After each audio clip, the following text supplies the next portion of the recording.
ماہرین علم الارض ہمیں بتاتے ہیں کہ زمین کا نصف قطر تقریباً 6035 کلومیٹر ہے، اور اس کے جس بالائی حصے پر ہم زندگی بسر کرتے ہیں وہ بہت پتلا ہے اور 2 سے 35 کلومیٹر ہے۔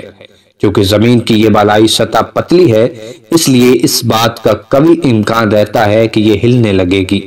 پہاڑ زمین میں پیوست میخوں کا کام کرتے ہیں جو زمین کی اس بالائی سطح کو قائم رکھتے ہیں اور استحکام دیتے ہیں۔ قرآن مجید میں بھی بالکل اسی طرح کا ذکر آیا ہے۔ ارشاد باری تعالیٰ ہے، کیا ہم نے زمین کو فرش نہیں بنایا اور پہاڑوں کو میخیں نہیں بنایا؟ عربی لفظ اوتاد کا مطلب ہے میخیں۔ یہ ارضی تہوں کے لیے گہری بنیادوں کا کام دیتی ہے۔ پوری دنیا میں علم الارض پر لکھی جانے والی ایک بہترین کتاب الارض کے مصنف ڈاکٹر فرینک نے پہاڑوں کو کلہاڑی کے نوکدار پھل سے تشبیہ دی ہے، اور خود پہاڑ اس کا ایک چھوٹا سا حصہ بتایا ہے جس کی جڑیں زمین میں گہرائی تک چلی گئی ہیں۔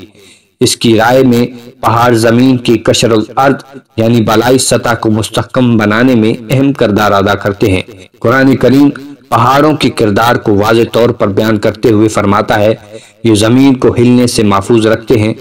قرآن کریم میں اللہ رب العزت نے فرمایا، اور ہم نے زمین میں پہاڑ بنا دیے تاکہ وہ مخلوق کو ہلا نہ سکے، اور ہم نے اس میں کشادہ راہیں بنا دی تاکہ وہ راستہ حاصل کرے۔